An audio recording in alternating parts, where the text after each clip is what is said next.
Welcome to Race Day coverage on Swimming World TV. I'm your host, Peter Bush. We're recapping the second night of swimming and diving at the NCAA Division I Championships in Auburn and day 3 of the Division II Championships in Mansfield, Texas. First up, the Division I Championships.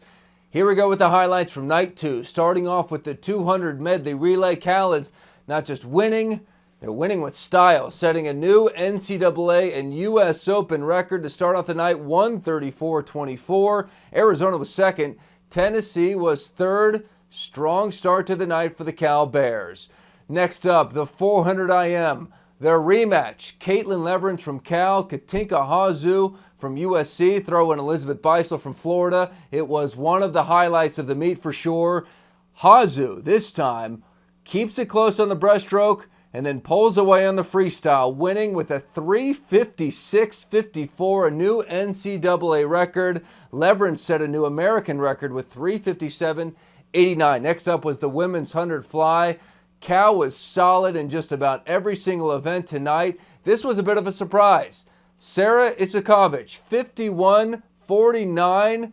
She was 6th at the 50, had a very strong finish, and a bit of a surprising win for the Cal Bears in the 100 fly. Next up, the 200 freestyle. We knew this would be a great race as well. We did not think probably that we'd see a new NCAA and American record. Megan Romano, superstar in the making from Georgia, 141.21, led pretty much start to finish. Amazing swim for her. Second was Carly Bispo from Texas. Third, Leif Jensen. Great sprinter, won the 50. Don't really think of her as a 200 freestyler, but she got third. Another great swim for Cal. Next up, the 100 breaststroke. Bria Larson was flirting with that American record at her conference championships. Tonight, she broke it. Tara Kirk's old record, she broke by 6/100ths of a second, 57.71 for the Texas A&M sophomore. Second was Ashley Danner from George Mason. Third, Rebecca Jitovic from Arizona State University. We'll talk more about that race coming up with Tiffany Ellis in just a second.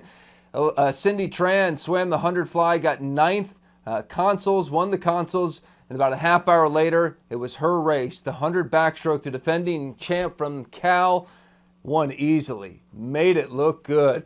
50.31 gave Natalie Coughlin's record a run for the money. Had amazing underwaters. Went the full 15 yards on each one and won by almost a full body length, 50.31. Megan Romano, coming fresh off the 200 free, was second, 51.3. Jennifer Connolly, the senior from Tennessee, was third at 51.58. Next up was the women's 3-meter diving championships. JL Patrick, great diving tonight for Texas A&M, keeping them in good position on the team scores. She won with 410 points. Bianca Alvarez from Ohio State was second. And Samantha Pickens, the Arizona Wildcat, third on the 3-meter springboard. The final event, the 800 free relay. Georgia is usually the dominant team in this event. No difference this year. They easily won with a 6:55.96. No record here, but still a great swim. Cal was second, 6:57.50. And Arizona was third at 6:58.36. Arizona actually led most of the race, but had a bit of a disappointing third leg from Sarah Denninghoff, and then Megan Romano anchoring from Georgia made it a no-brainer. All right, let's look at the overall team scores after 2 nights of competition. Cal easily in control, 311 points. Georgia is second at 247. They made a run today. USC and Arizona tied at 226. Fifth is Stanford at 222. Tennessee is 6th at 186.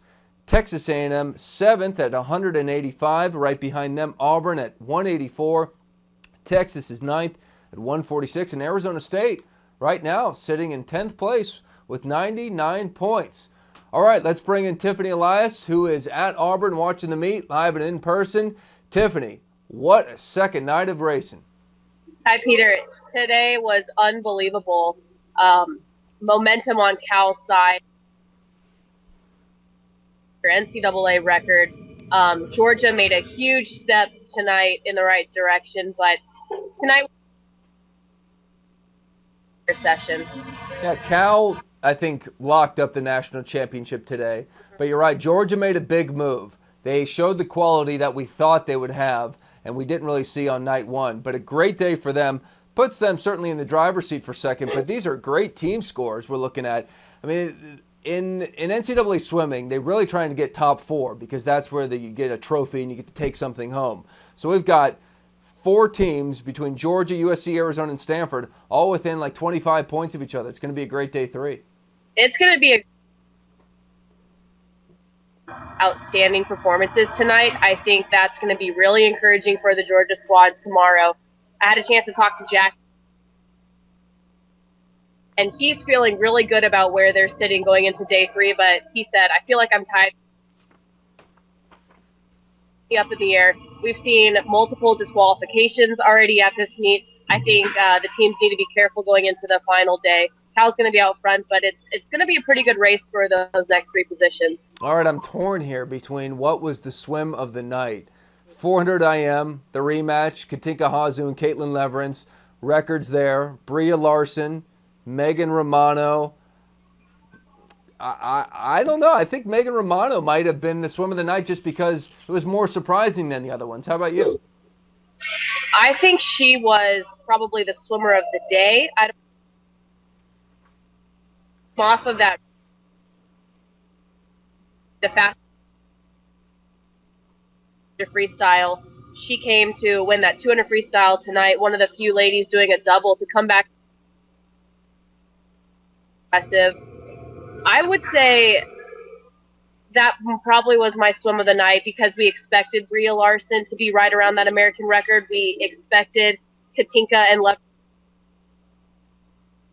I'm really impressed by butterfly because that was completely unexpected. You know, this is kind of reminiscent of the high-tech suit era with all these records. I mean, we've set 4 records tonight between American records, NCAA records. I did not expect this. How about you? No. I don't think I expected some of those, but close. I think Megan's was a big shock, and I asked. We had a feeling she was feeling really good. He said, I didn't see her after warm-up. She didn't do any pace with me. She felt comfortable and confident, and she went into that race without. So I think she's going to be, he said, serious that she might be able to go under 46 tomorrow. So we'll see if she's able to challenge those other ladies out front, Vanderpool Wallace and Leif Jensen for that 100 freestyle. That's going to be a hell of a race tomorrow because Romano, the way she's swimming now, I agree with you. I think she's the favorite. Leif Jensen's having a great meet, though, and she's a senior with a ton of pride, and she's really being the leader for Cal, who's going to win a national championship as a team probably tomorrow. And Vanderpool Wallace, I mean, she has had a disappointing meet, but she does tend to get better as meets go on. At least she did last year at this meet. And, you know, she's got a ton of pride. Swimming at home, her final race, in front of the home crowd. I think it's going to be a heck of a race. Well, Tiffany, thank you very much for joining us once again. We'll see you tomorrow. All right, thanks, Peter. All right, let's go over real quick the races that we will see tomorrow on the final day of the Women's NCAA Division I Championships. It will start off with the mile, the 1650 freestyle, then the 200 backstroke, the 100 free, 200 breaststroke should be a great race between Caitlin Leverance and Bria Larson, the 200 fly, platform diving, and then the 400 free relay. Well, we've also been following the Division II men's and women's NCAA championships very closely. Jeff Cummings is there in Mansfield, Texas, and he joins us once again. Hey, Jeff, how's it going? All right, Peter, this was an awesome day of competition here. All right, so this was day 3 of 4. Where are we at with the team races now? Well, it's really anybody's race. Drury is not running away with this. They're the defending champions on the women's and men's side, but Wayne State and UCSD are really giving them a run for their money. Wayne State is winning on the women's side, and UCSD is really giving about 30-point head start on the men's side. All right, take us through some of the big races tonight. What were the most exciting? Well, actually the best race of the day was in the prelims. You know, the 800 free relay, they don't do a prelim final, they do a time final.